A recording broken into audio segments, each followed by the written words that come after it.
네, 편히 앉으시 바랍니다. 예수 그리스도 이름으로 하나님 말씀 증거하겠습니다. 오늘 이 시간에는 여호수아 2장에 있는 말씀을 함께 보시겠습니다. 여호수아 2장, 여호수아 2장에 있는 말씀 함께 보시겠습니다.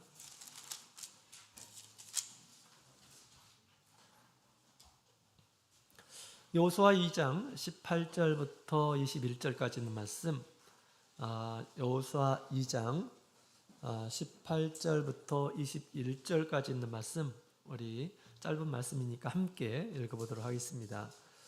구약성경 322페이지 여호수아 2장 18절부터 21절 같이 읽겠습니다. 시작. 우리가 이 땅에 들어올 때 우리를 달아 내리온 창에 이 붉은 줄을 메고 내 부모와 형제와 내 아비의 가족을 다 내 집에 모으라.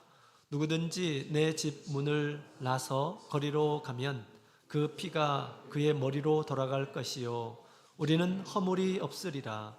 그러나 누구든지 너와 함께 집에 있는 자에게 누가 손을 대면 그 피는 우리의 머리로 돌아오려니와 내가 우리의 이 일을 누설하면 내가 우리로 서약해 한 맹세에 대하여 우리에게 허물이 없으리라. 라합이 가로되 너희의 말대로 할 것이라 하고 그들을 보내어 가게 하고 붉은 줄을 창문에 매니라. 아멘. 할렐루야. 네, 반갑습니다. 오늘 시간 또 우리 하나님의 말씀을 사모하는 마음으로 우리 하나님의 집에 이르신 우리 모든 성도님들에게 우리 주님께서 귀한 진리의 말씀 깨닫게 해주시고 그 진리의 말씀 마음에 새겨서 이 세상에서 자기 자신을 지키는 우리 모든 성도님들이 다 되시기를 원합니다.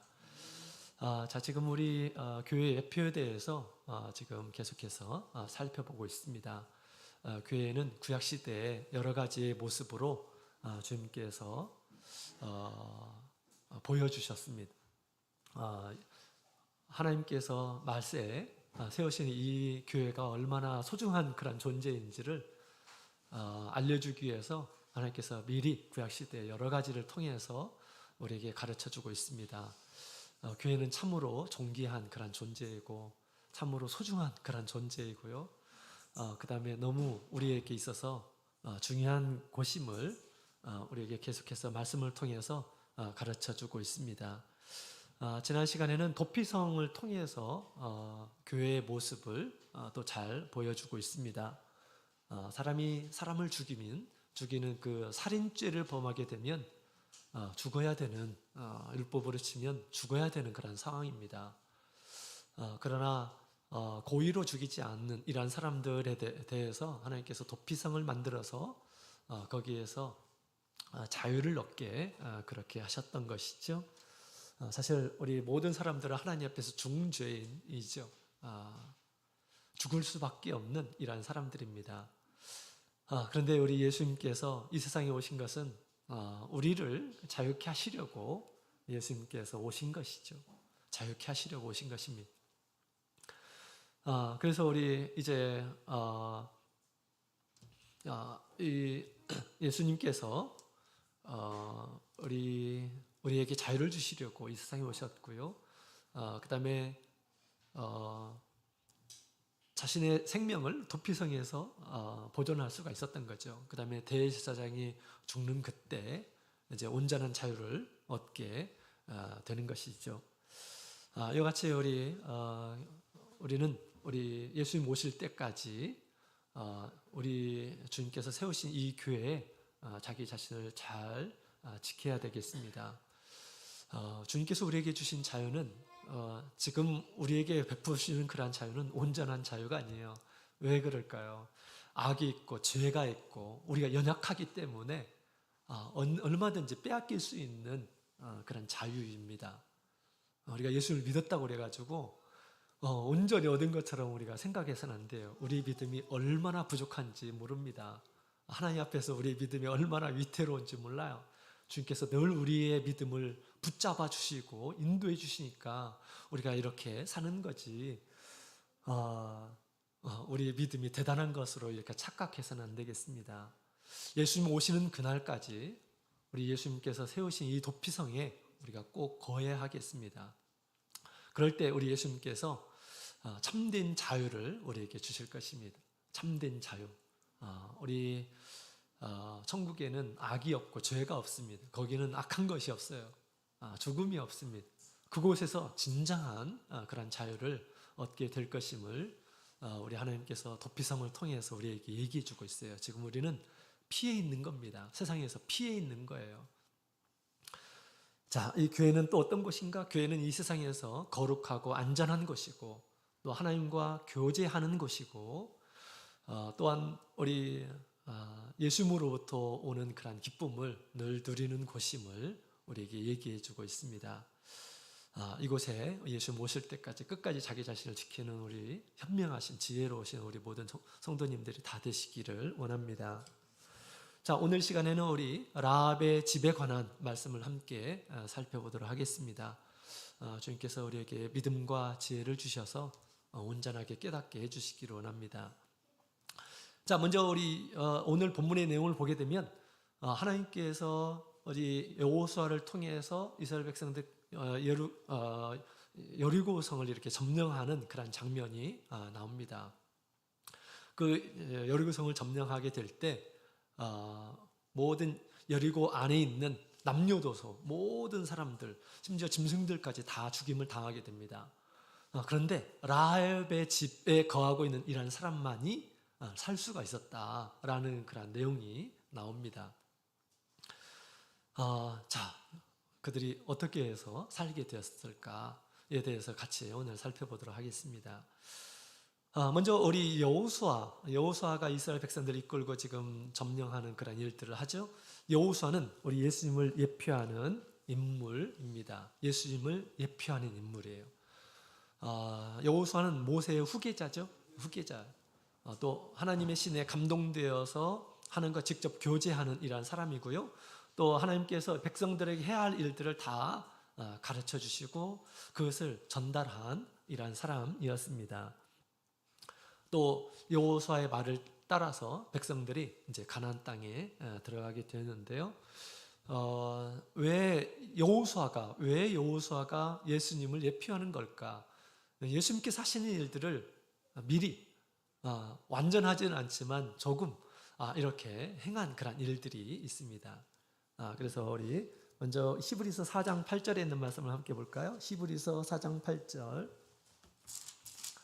히브리서 4장 8절.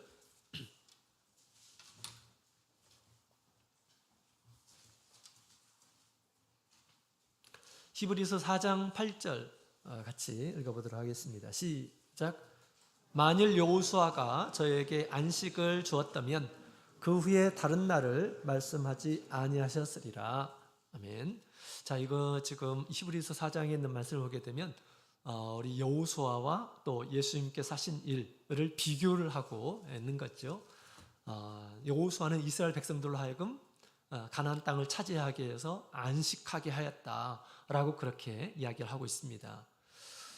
예수님께서 하실 일들을 미리 조금 보여준 거예요. 여호수아가 이스라엘 백성들 가나안 땅에 안식을 하게 점령을 하고 거기서 살도록 그렇게 했던 이란 사람 있잖아요. 인도자였습니다. 그러나 그 안식은 불완전한 안식이다라고 그렇게 이야기합니다.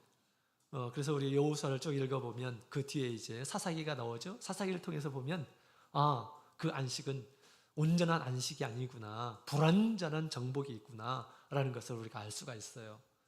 이 세상에 완전한 것은 없죠. 그러나 예수님께서 여호수아는 불완전한 안식을 주었지만 우리 예수님께서는 우리에게 완전한 안식을 위해서 준비하고 계신다라고 그렇게 이야기하는 메시지가 히브리서 4장에 있는 말씀입니다. 그래서 우리 여호수아는 우리 예수님께서 하실 일에 대해서 미리 보여주었던 예표다, 그림자였다라는 것을 우리가 알 수가 있습니다. 예수님을 통해서 우리가 온전한 안식에 들어가야 되겠죠. 자, 예수님께서 우리를 위해서 준비하고 계십니다. 믿습니까? 네. 믿고 소망하시기 바랍니다. 자, 그 다음에 우리 여호수아는 또 어떤 일에 또 이 예표가 되는지, 예수님에 대한 예표가 되는지 볼까요? 창세기 15장 16절에 있는 말씀을 보면, 창세기 15장 16절,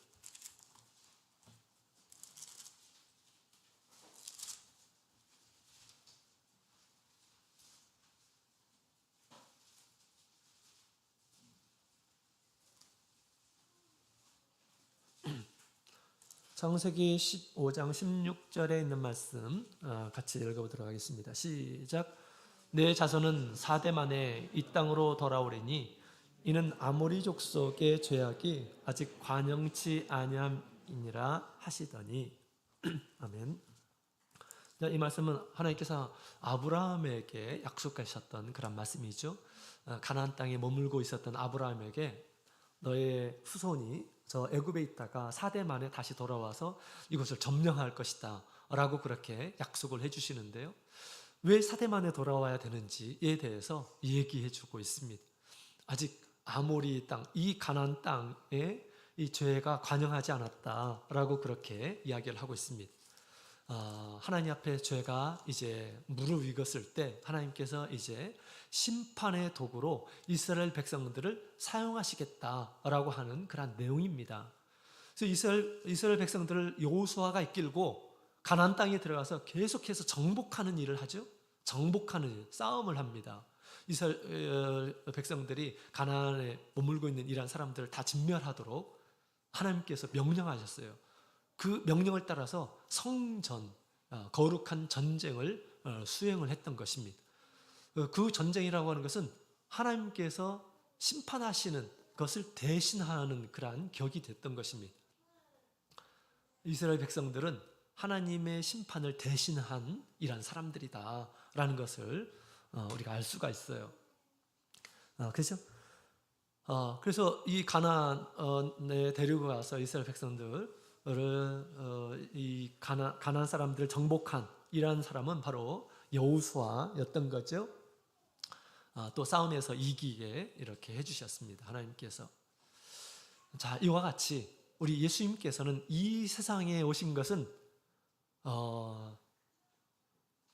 우리를 구원하시려고, 세상 사람들을 구원하기 위해서 우리 예수님께서 이 세상에 오셨어요. 그죠? 이 세상 사람들이 하나님의 심판이 임하게 될 테니까 예수님께서 이 세상에 오셔서 그들을 구원해내시기 오셨습니다. 그러나 마지막에 예수 믿지 않는 이란 사람들, 믿지 않는 사람들은 어떻게 될까요?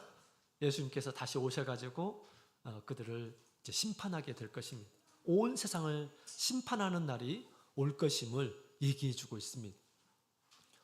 여호수아가 가나안 땅에 있는 사람들을 심판하고 정복했던 것처럼 우리 예수님께서도 마지막 날에 오셔서 이 세상 모든 이란 사람들을 심판할 날이 올 것이다 라는 것을 얘기해 주고 있습니다.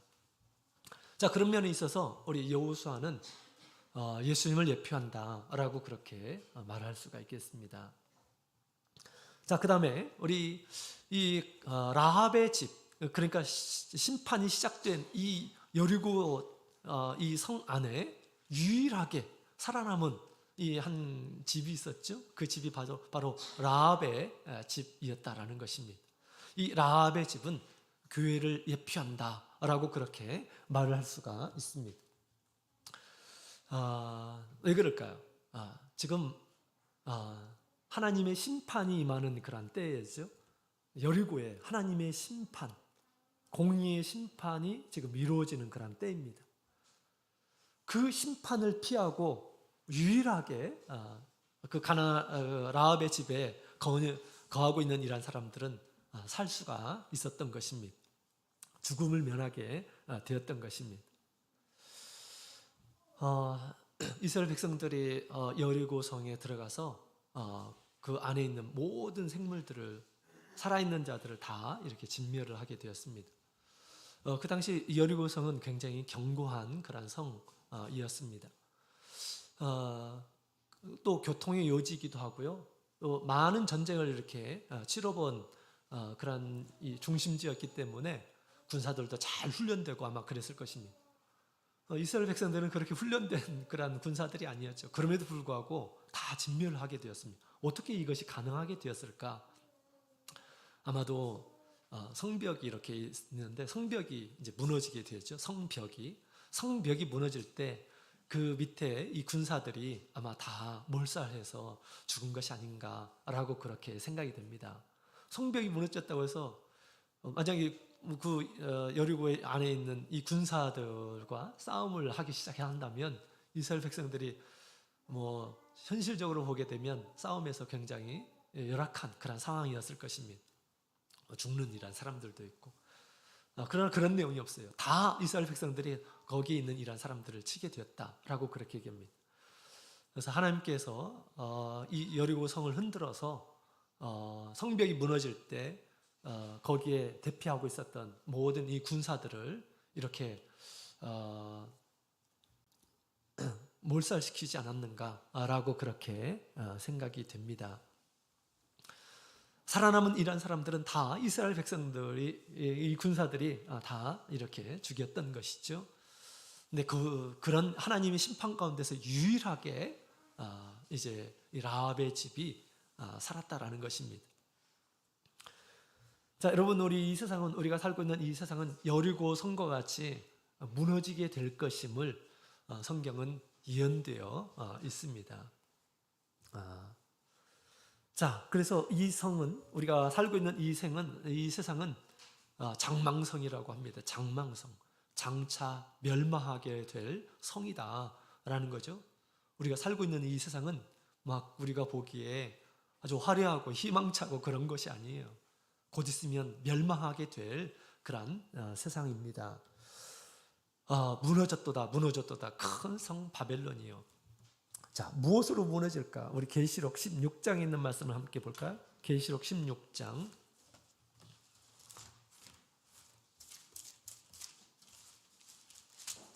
계시록 16장.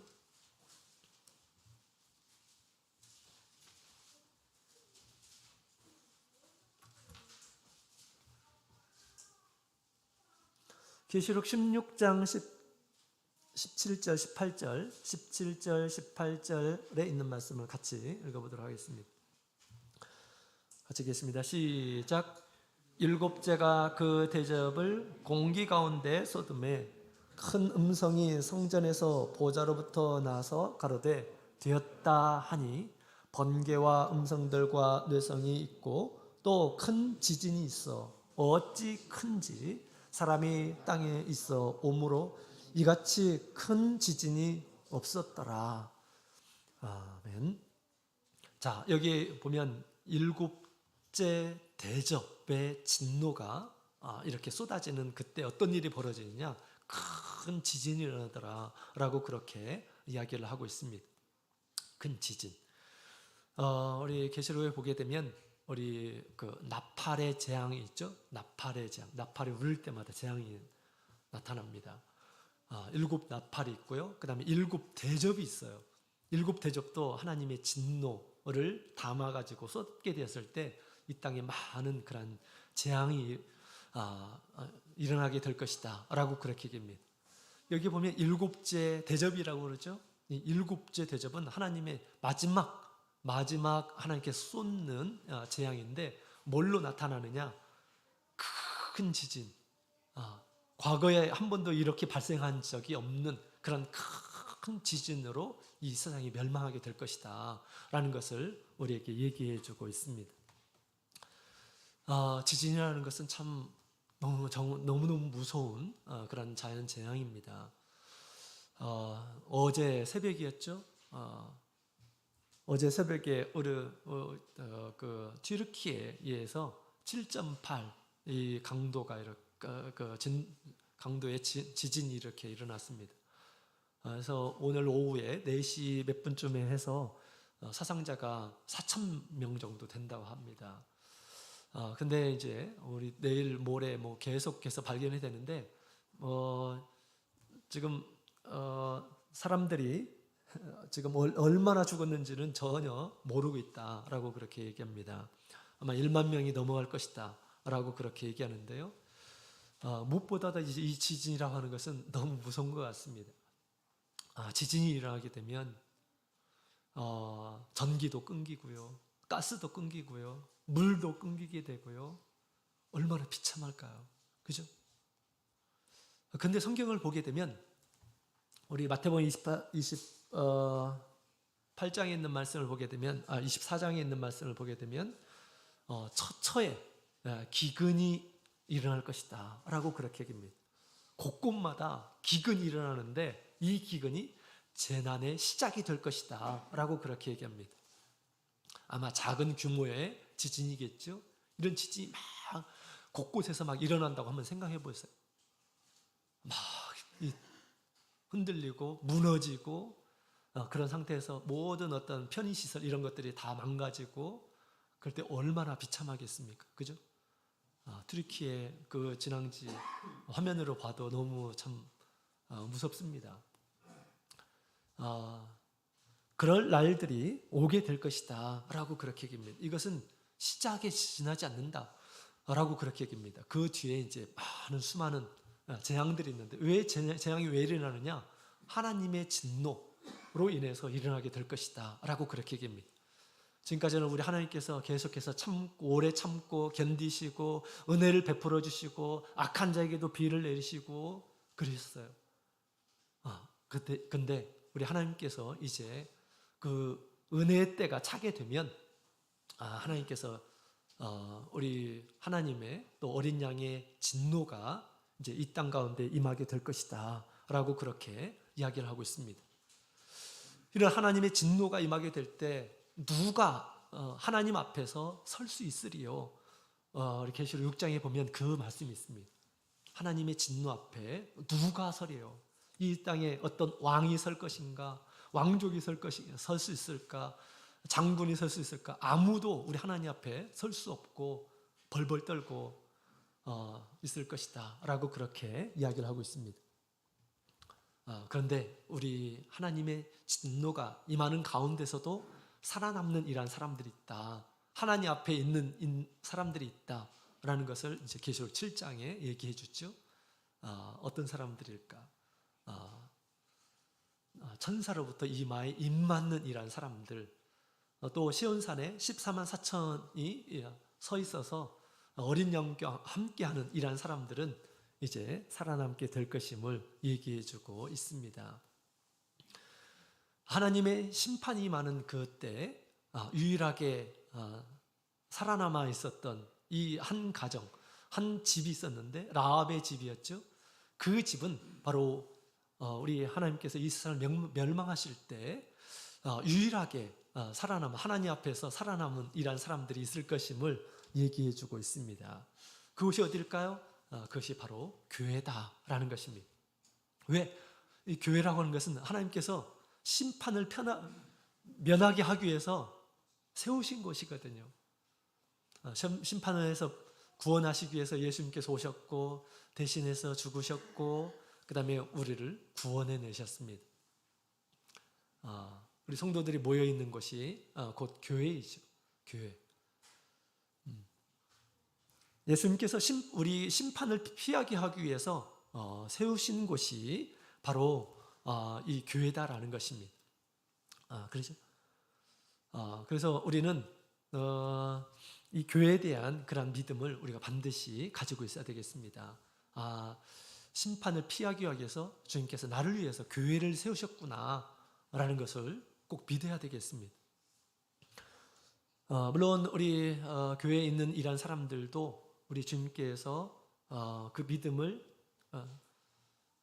가르쳐 주시고 또 단련해 주시고 그러시지만 나중에 또 성도들의 믿음을 주님께서 확인하십니다. 우리 믿음을 시험하는 때가 있어요. 환난이나 핍박이나 또 마귀 유혹을 통해서 세상의 염려나 세상의 쾌락 이런 것들을 가지고 우리 믿음을 시험하는 때가 있을 것입니다. 그러나 주님께서 우리에게 믿음을 주시고 또 교회를 세우신 것은 구원을 하시기 위해서 세우신 것입니다. 하나님의 심판을 면하게 하기 위해서 교회를 세우신 것이다라는 것입니다.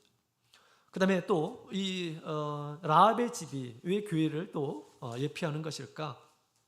왜냐하면 거기는 라합의 집에는 언약의 줄이 있었던 것입니다. 지금 우리 본문의 내용을 보게 되면 우리 정탐꾼들이 나를 메어 다른 이 붉은 줄을 내 창문에 내어 달라라고 그렇게 이야기하고 있습니다. 이것이 당신들과 나와의 약속이다, 우리와 약속이다라고 그렇게 얘기합니다. 우리가 왔을 때 이 붉은 줄이 있는 그 집, 그 다음에 그 집에 있는 일하는 사람들은 모두 다 살 것이다. 그러나 나간 일하는 사람들은 우리가 보장하지 못한다 라고 그렇게 얘기했죠. 그래서 이 라합의 집이 그렇게 이스라엘 하나님의 심판이 임하게 되었을 때 살 수 있었던 것은 이 언약의 줄이 그 집에 있었기 때문에 그랬던 것입니다. 이처럼 교회도 하나님의 심판을 면할 수 있는 이유는 이 언약이 있기 때문에 그런 것이죠. 교회에 바로 언약의 붉은 줄이 있습니다.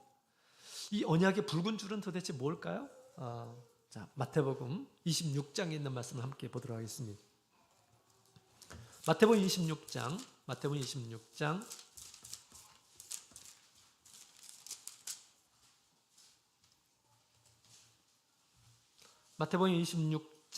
28절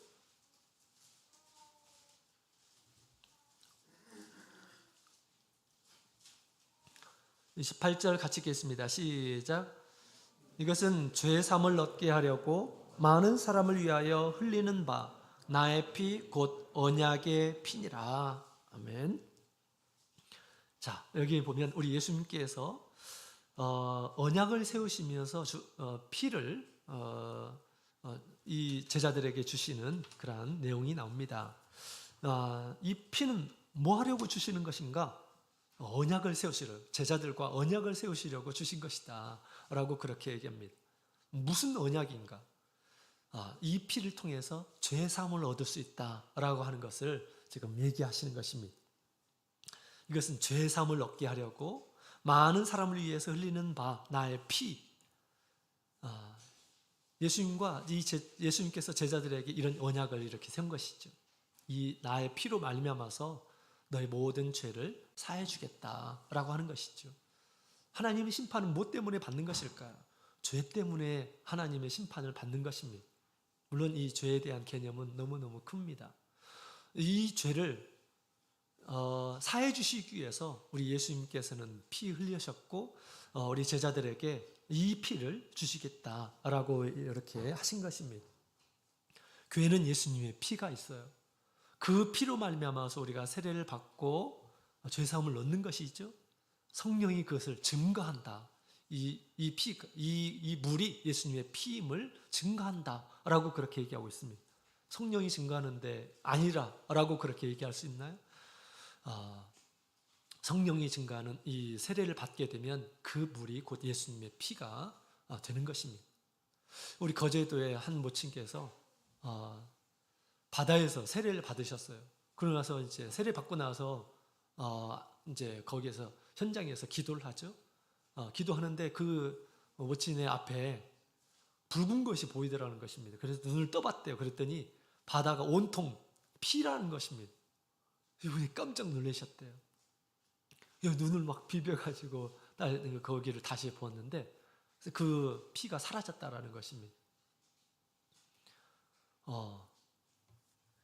그 이후로 우리 모친께서 큰 믿음을 이렇게 가지셨어요. 그래서 서울에 이렇게 거제도에서 세례를 받으시고 서울에 올라오셔서 믿음 생활 하시는데 믿음을 잃지 않고 생활하시고 그 다음에 또 다시 돌아가셔서 믿음 열심히 이렇게 가지셨는데 왜 하나님께서 보여주셨을까요? 사실은 믿음이 없기 때문에 하나님께서 보여주신 것입니다. 네가 내 피로 세례를 받은 것이다 라고 이렇게 예수님께서 알려주신 것이죠. 우리는 다 사실은 예수님의 보혈로 세례를 받은 것입니다.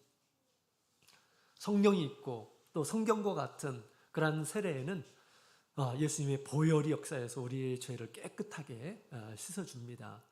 교회는 이와 같이 언약의 피가 있어요.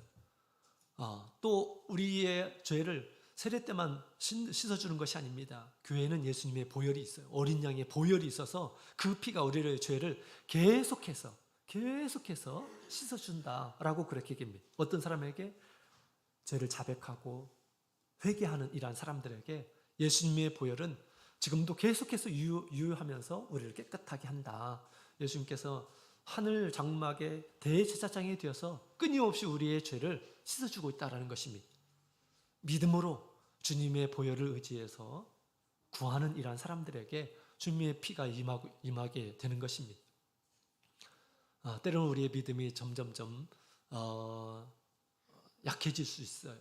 그러나 또 우리 예수님께서 당신의 뜨거운 피로 다시 믿음을 회복시키는 일들을 해주십니다. 어떤 걸 통해서 또 회복시켜 주십니까? 또 성찬을 통해서 다시 회복시켜 주시는 거죠. 성찬의 피는 어떤 일을 합니까? 죄를 씻을 뿐만 아니라 우리가 마지막 날 다시 예수님의 그 피, 예수님의 생명은 나를 다시 마지막 날 부활하게 하고 주님이 또 우리 안에 거하게 하시고 또 영생을 얻도록 해주시는 것이다 라고 그렇게 얘기합니다. 많은 우리 성도들이 또 성찬을 통해서 신앙이 회복되는 그런 모습들을 이렇게 보게 됩니다. 이 같은 이 언약의 붉은 줄과 같이 우리 교회는 예수님의 언약의 피가 있기 때문에 우리가 하나님의 그 무서운 공의의 심판을 면할 수가 있는 것입니다. 여러분, 사람의 죄가 얼마나 될 것 같습니까? 헤아릴 수 없이 많아요. 머리털보다 많다라고 그렇게 얘기하죠. 머리털이 한 9만 개 정도 된답니다. 어떻게 헤아릴 수가 있어요? 내 양심적으로 가책만 느끼지 않는다고 해서 자신이 완전한 이런 사람 것처럼 착각해서는 안 됩니다. 예수님의 보혈이 있기 때문에 우리가 심판을 면할 수 있는 것이다 라는 그런 생각을 가지고 우리가 끝까지 주님의 보혈이 있는 이곳에서 자기 자신을 정결하게 깨끗하게 하면서 예수님의 오심을 우리가 기다려야 하겠습니다. 자, 이와 같이 우리 교회는 마치 라합의 이 집과 같이 마지막 날에 심판을 변할 수 있는데, 왜냐하면 이곳에는 언약의 피가 있기 때문이다 라고 그렇게 말씀을 드렸습니다. 라합의 집에서 모여있는 이런 사람들이 구원을 얻었어요. 이처럼 교회는 누구의 집일까요? 우리 교회는 사실은 예수님의 집입니다. 그죠? 예수님의 당신의 피로 세상에서, 죄악 세상에서 사신 이러한 사람들이 모여있는 것입니다. 그렇죠? 또 이곳에 예수님께서 계십니다. 예수님의 집인데 당연히 우리가 예수님께서 마지막 날 심판하러 오실 때 당연히 살 수 있게 되겠죠. 이곳에 끝까지 견디고 참고 남아있는 이러한 사람들은 우리 주님께서 반드시 구원해내시리라 믿습니다. 자, 라합은 이제 심판을 면했죠. 그 라합이 심판을 면하게 된 데에는 큰 믿음이 있었기 때문에 그렇습니다. 라합이 유일하게 하나님의 심판에서 남을 수 있었던 것은, 견딜 수 있었던 것은, 또 구원받을 수 있었던 것은, 그는 비록 기생이었지만 우리 하나님 앞에 인정받는 그런 믿음을 가지고 있었던 이러한 사람이었습니다. 그래서 우리가 주님의 몸된 교회에서 끝까지 남아있기 위해서는 이와 같이 라합과 같은 좋은 믿음을 우리가 가지고 있어야 되겠습니다. 교회에 있다고 해서 심판을 면하는 것이 아니에요. 교회, 하나님께서 교회에 우리 불법을 행하는 자들도 있다고 그랬죠? 우리 하나님께서 심판하실 거예요. 자, 그래서 우리도 우리 라합과 같이 우리가 실제적인 그런 믿음을 가지고 끝까지 견디는 이러한 사람들이 심판을 면하는데요. 첫 번째로는 우리 라합은 어떤 믿음을 가졌을까? 하나님에 대한 좋은 믿음을 가졌습니다. 8장 11절에 2장 11 여호수아 2장 우리 8절에서 11절, 여호수아 2장 10절에서 11절 같이 읽어보도록 하겠습니다. 시작. 두 사람이 눕기 전에 라합이 지붕에 올라가서 그들에게 이르러 말하되 여호와께서 이 땅을 너희에게 주신 줄을 내가 아노라. 우리가 너희를 심히 두려워하고 이 땅 백성이 다 너희 앞에 간담이 녹나니 이는 너희가 애굽에서 나올 때 여호와께서 너희 앞에서 홍해 물을 마르게 하신 일과 너희가 요단 저편에 있는 아모리 사람의 두 왕 시온과 옥에게 행한 일 곧 그들을 전멸시킨 일을 우리가 들었습니다. 우리가 듣자 곧 마음이 녹았고 너희의 영고로 사람이 정신을 잃었나니 너희 하나님 여호와는 상천하지의 하나님이시니라. 아멘. 지금 라합이 정탐꾼의 한 이야기입니다. 라합이 정말 믿음이 대단하지 않습니까? 하나님을 다 인정하는 그런 모습을 보게 됩니다. 하나님 대단하신 분이시다. 애굽에서 하나님께서 행하셨던 일들 다 듣고 또 그것을 다 믿음으로 받아들이는 그런 모습을 보게 됩니다. 애굽에서 행했던 믿지 않는 이란 사람들에게 나타냈던 수많은 그런 재앙들이 있었다는 것을 듣고 그대로 이렇게 믿은 이란 사람이었습니다. 또는 광야에서 지금 요단강 건너오기 전에 두 왕, 좀 강력한 그 왕을 하나님께서 또 전멸시킨 그런 일들을 듣고 우리가 마음이 녹았다라고 그렇게 이야기를 하고 있습니다. 하나님께서 믿지 않는 이란 사람들에게 이렇게 하나님께서 시험하시는 심판하시는 그런 모습을 이렇게 보여주셨던 것이죠. 하나님의 이와 같은 능력과 또 심판을 라합은 믿었던 것입니다. 하나님을 거부하고 받아들이지 않고 믿지 않고 받아들이지 않는 그런 이 나라, 그런 왕들은 우리 하나님께서 그들을 치셨다라는 것을 우리가 알 수가 있습니다. 라합은 그것을 믿었던 것이죠. 자, 그와 같이 우리도 라합이 하나님을 믿은 것처럼 오늘날 우리를 심판에서 면하게 하기 위해서 예수님께서 오셨다고 그랬죠. 우리 예수님에 대한 그런 믿음을 우리가 가져야 한다는 것입니다. 예수님께서 오실 때 반드시 예수를 믿지 않는 이런 사람들은 다 심판하실 것이다 라는 것을 우리가 믿어야 한다는 것입니다. 그런 믿음이 없으면 우리가 어떻게 될까요? 우리가 예수를 믿지 않는다고 한다면 우리가 구원을 얻을 수가 없을 것입니다. 한때 우리가 교회를 믿음 생활하는 것처럼 이렇게 다닌다 하더라도 그런 마지막 날 예수님께서 오셔서 죄를 심판하시고 그것을 믿지 않는 이러한 사람들은 그냥 쉽게 우리 주님의 신앙에서 떠나게 될 것입니다. 예수님께서는 이 죄에서 나를 구원하기 위해서 이 세상에 오셨고 심판을 면하게 하기 위해서 예수님께서 대신 죽으신 것이다 라고 이렇게 우리가 생각을 하고 우리가 예수님을 믿어야 되겠죠. 또 심판이 얼마나 무서운 것인가 라는 것을 우리가 깨달을 수가 있어요.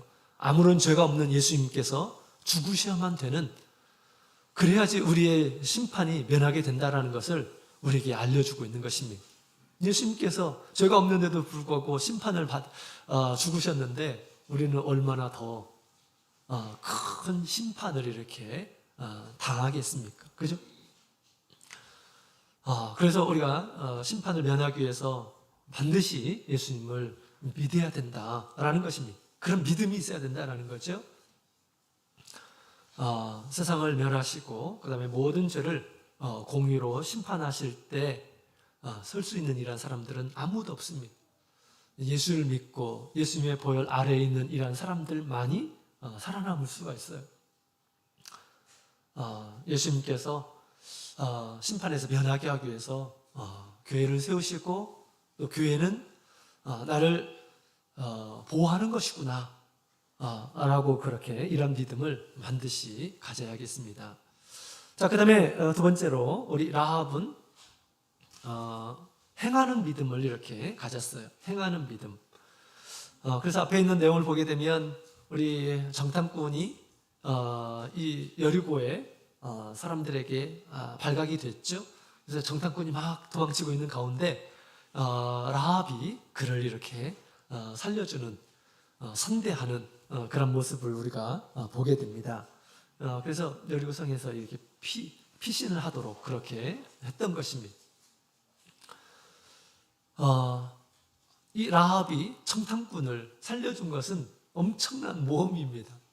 또 목숨을 건 행동이다라고 그렇게 말할 수가 있어요.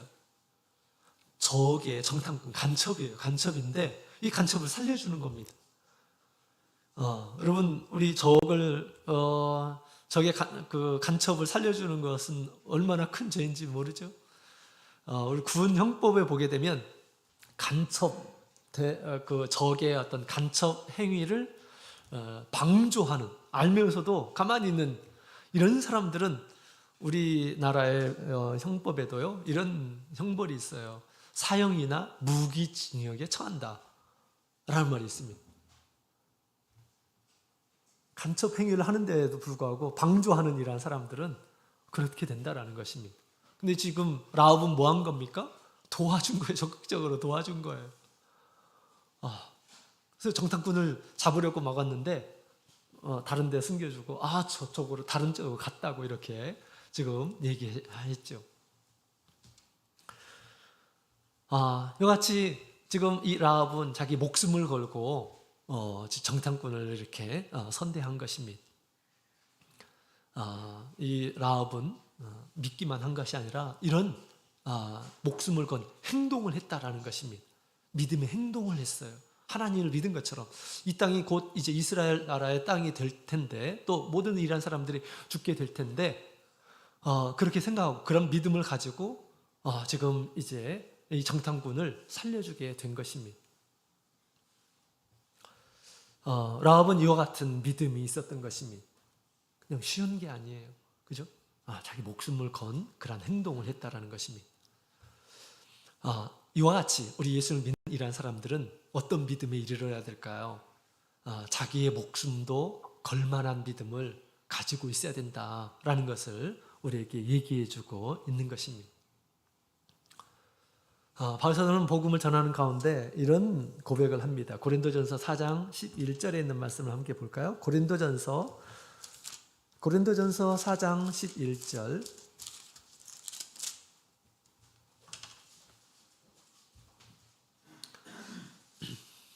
고린도전서 4장 11절, 12절, 13절. 고린도전서 4장 11절부터 13절 시작. 바로 이 시간까지 우리가 줄이고 목마르며 헐벗고 매맞으며 정처가 없고 또 수고하여 친히 손으로 일을 하며 후욕을 당한 즉 축복하고 핍박을 당한 즉 참고 비방을 당한 즉 권면하니 우리가 지금까지 세상의 더러운 것과 만물의 찢기같이 되었도다. 아멘. 우리가 세상의 인간적인 모습을 보게 되면 아주 비참한 그런 상태에 이르렀음을 얘기해 주고 있습니다. 뭐 때문에 이런 일들을 당하고 있나요?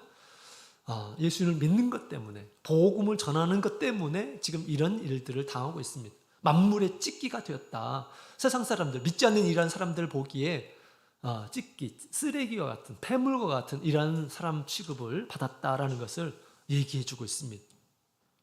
복음을 전하는 일에 이와 같은 그러한 처지에 이제 이르렀었던 때가 있었음을 얘기해 주고 있습니다. 자, 우리도 지금은 평안하게 우리가 있지만 시대가 어떻게 변할지 몰라요. 코로나가 오니까 완전히 또 우리의 신앙을 한번 흔들었죠. 어떤 세상이 우리 앞에 올지 모르는데 분명한 것은 우리에게 큰 핍박이 있을 것임은 성경은 이야기하고 있습니다. 우리 믿는 우리 성도들에게 어마어마한 그런 핍박이 우리에게 있을 것임을 얘기해 주고 있습니다. 이때 예수님의 말씀처럼 십자가를 지고 나를 따르지 않으면 나를 따를 수 없다라고 그렇게 우리 주님께서 말씀하셨습니다.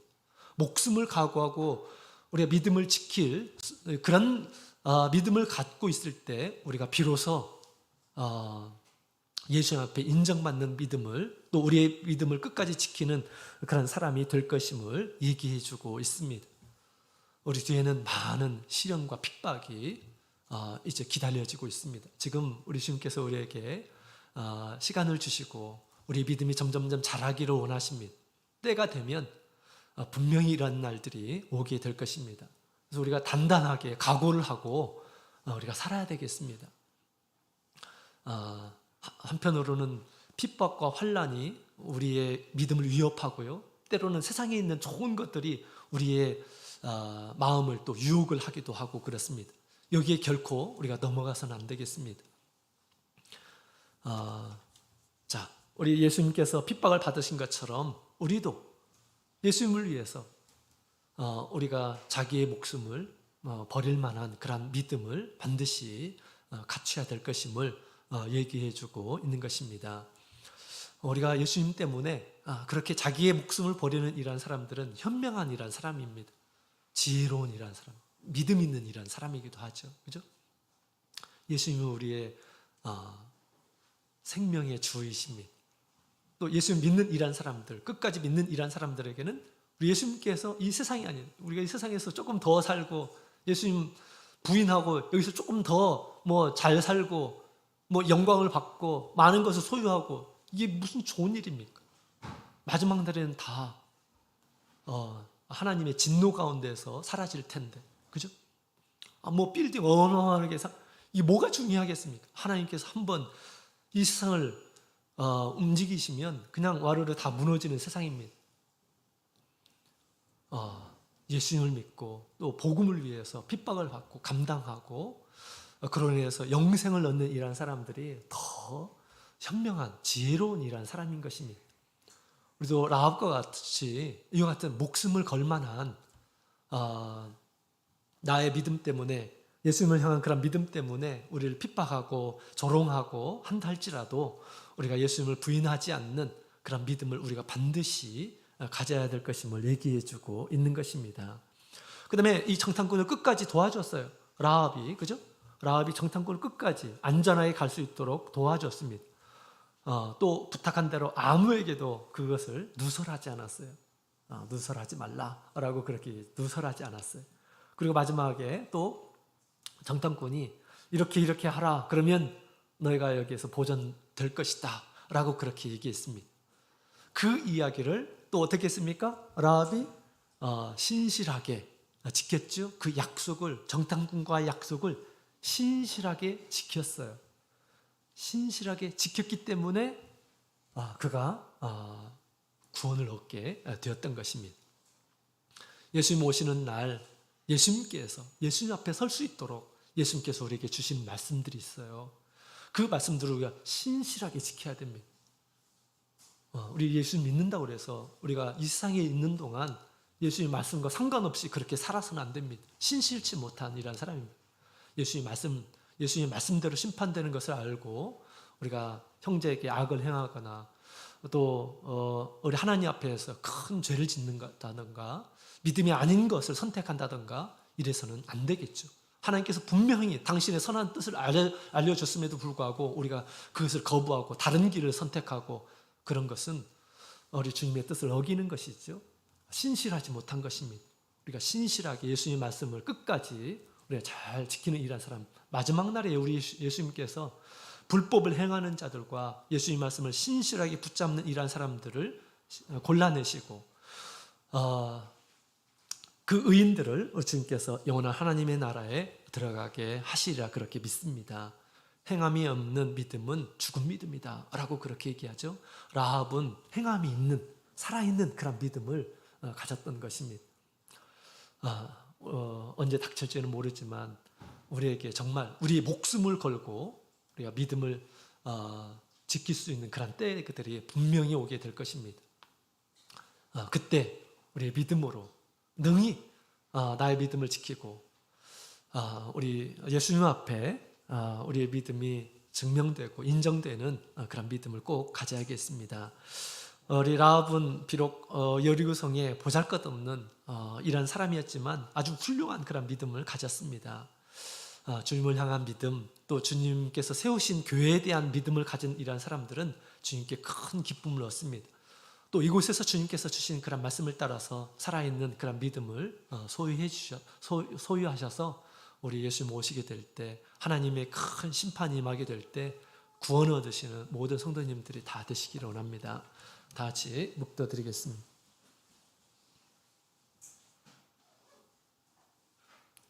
할렐루야, 아멘.